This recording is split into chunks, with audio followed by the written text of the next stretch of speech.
O meio, isto é, o ambiente histórico-geográfico, muda as pessoas? Princípios são construídos pelo contexto histórico e cultural ao seu redor? Porque em janeiro de 1838, no Império do Brasil, em meio a uma sociedade extremamente racista e escravocrata, nasceu um dos maiores homens que esse país já conheceu, o abolicionista André Rebouças. Se alguém perguntar quem são os maiores heróis da história do Brasil ou quem é o maior brasileiro de todos os tempos e responderem com o nome de algum artista do século 20 e 21, um esportista famoso ou um cantor de sucesso, saiba que essa pessoa não faz ideia de quem foi esse homem, André Rebouças. Nascido em 13 de janeiro de 1838 em Cachoeira, na Bahia, André Pinto Rebouças foi um homem muito importante na história do Brasil, atuando durante o período imperial. Sua mãe, Carolina Pinto Rebouças, era filha de um comerciante. Seu pai, Antônio Pereira Rebouças, era um advogado autodidata, filho de um descendente de europeus e uma ex-escravizada. Antônio Rebouças, como advogado, recebeu permissão para atuar em todo o país e se tornou conselheiro imperial durante o governo de Dom Pedro I. Em 1842, o pai de André Rebouças foi eleito deputado pela Bahia ao Parlamento Imperial e sua família se mudou para o Rio de Janeiro, até então capital nacional. André e seu irmão iniciaram então os estudos no Colégio Valdetário, mudando em 1849 para o Colégio Copque, na cidade de Petrópolis, e posteriormente para o Colégio Marinho, onde concluíram seus estudos em inglês, latim e geografia. Em casa, eles se preparavam para os exames da escola militar. Tal esforço mostrou seu fruto quando ambos foram classificados entre os primeiros colocados no exame, iniciando então o curso em 1854 e se formando em 1858. Formados com os diplomas de engenheiro militar e insígnia de primeiro-tenente em mãos, ambos solicitaram bolsas de estudos na Europa, sendo autorizados em 1861 e brevemente embarcando rumo ao continente europeu. E sim, ainda estamos falando de dois irmãos negros em 1860. André Rebouças e seu irmão passaram 1 ano e 7 meses na França e Inglaterra, se dedicando ao aprendizado teórico e prático da engenharia civil, analisando pontes, canais, estradas de ferro, entre outras construções. Voltando ao Brasil, André Rebouças escreveu e publicou o livro Memórias sobre os Caminhos de Ferro na França, e ainda o livro Estudos sobre Portos do Mar, com esse último sendo em colaboração com seu irmão.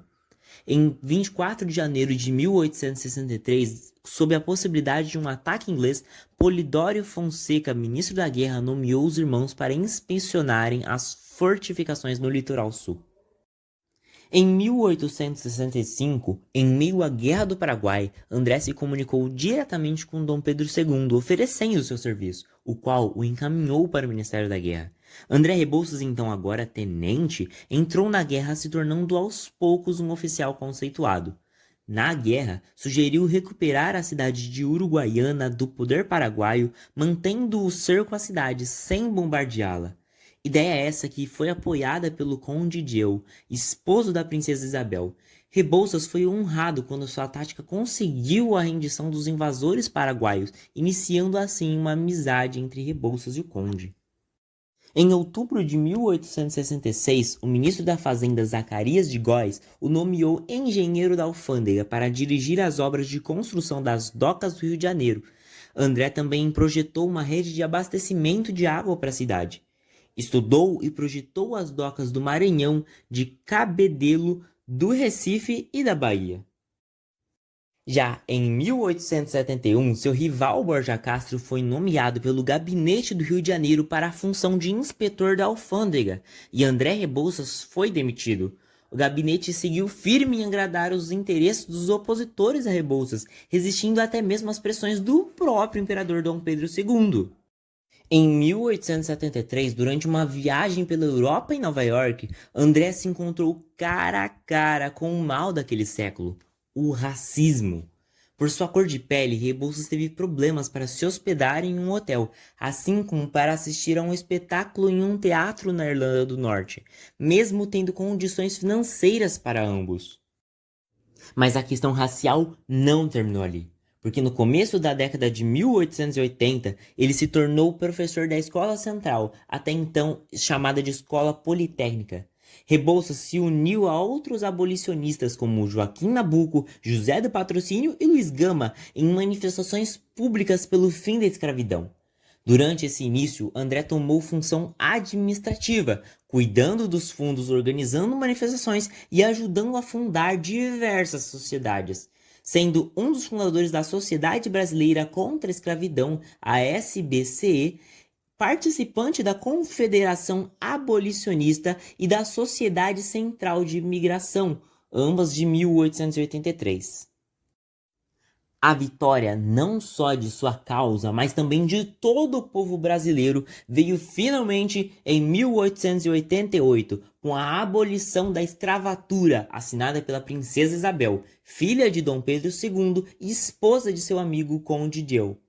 Sendo monarquista por considerar que o movimento republicano era liderado por antigos senhores de escravizados, André Rebouças se exilou em 1889 juntamente com a família imperial, nunca mais retornando ao Brasil. Depois da morte do imperador brasileiro Dom Pedro II em 1891, Rebouças embarcou para a África para ajudar no desenvolvimento do continente, ficando aterrorizado com a fome e a miséria dos nativos, e posteriormente se mudando para Funchal, na Ilha da Madeira, em Portugal, onde voltou a dar aulas.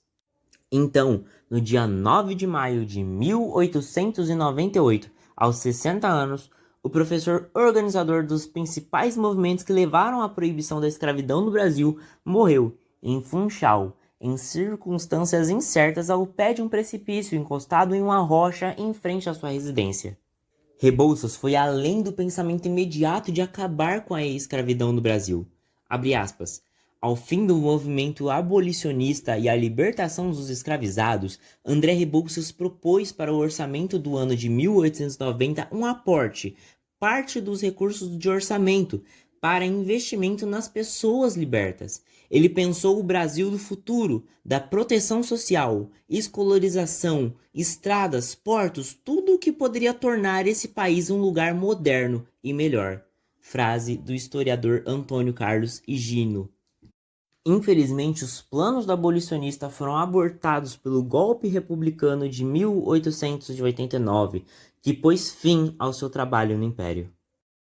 Em 1967, foi inaugurado o Túnel Rebouças, ligando os bairros do Rio Comprido à Lagoa, no estado do Rio de Janeiro, em homenagem aos irmãos Rebouças.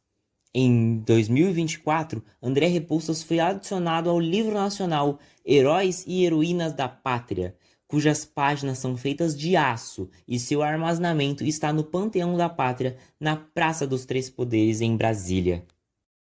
Mas, sem dúvidas, a maior homenagem que o povo brasileiro pode fazer a esse grande herói é incentivar, sem freios, sem limitações, que toda a população negra se empenhe cada vez mais na própria educação, qualificação profissional e nunca pare de sonhar com o futuro e crer que os seus sonhos, mesmo que pareçam impossíveis, assim como os de Rebouças de mudar toda a estrutura trabalhista de um país, podem ser realizados.